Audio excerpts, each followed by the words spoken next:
Mark Dean here, Boyce Arnie Dean's father. Hello? Well, I just thought I'd let you know. Do you remember in your Kafkash report you wrote that there was no sign of parental alienation in this case? I just thought I'd let you know that it's now coming up to 3 years since I heard, saw or spoke to my son. And I also thought I'd let you know that it's coming up to 3 years since my mum and dad heard, saw or spoke to their grandson.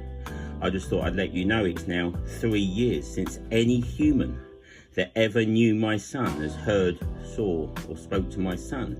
And I thought I'd let you know as well, do you remember the house that you went to interview them 5 times, although you never come to meet me, has now been sold, and my son is now missing with the mother? I didn't go 5 times. I saw your son twice. You never met me though, did you? No, because you're geographically too far away for me to offer you an office. So the only appointment, reason you never bothered to meet me was because you couldn't be bothered to drive an hour and a half.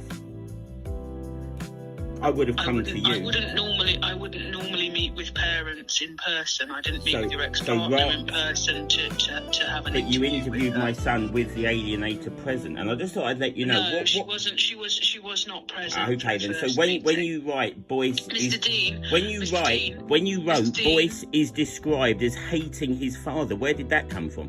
Because you wrote is described as, not he said. And also let you know that the school that you ignored have supported me because they were so appalled in what you did. I'll also tell you that the headmaster, that you ignored the school, and in your report you wrote in your report, I ignored the school because I saw their reasons as irrelevant.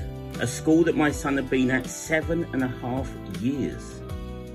You ignored them. So I just thought I'd let you know the premeditation of stealing my son you missed.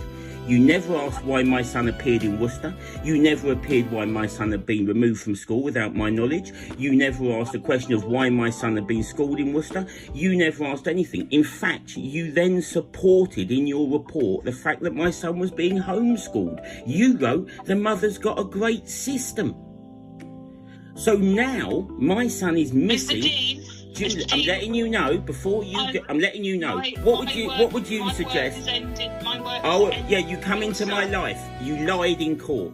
You're a liar. You said you interviewed me for 1 hour and 54 minutes in court on transcripted notes when me and you know your video interview with me was 4 minutes. You asked me a question about my relationship with the mother, and you asked me a question about a parking ticket from 2000.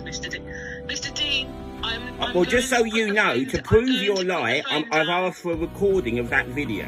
I've asked for a transcript of that video because you know you're lying. Mr. Dean, I'm going to put the phone down. I know that my version of events is what happened. You're a liar. You're a complete liar. You shouldn't be in your job. You shouldn't. If you like Deano stories and you want more, and you've got stories of your own that you want told, get in contact and we can sort something out.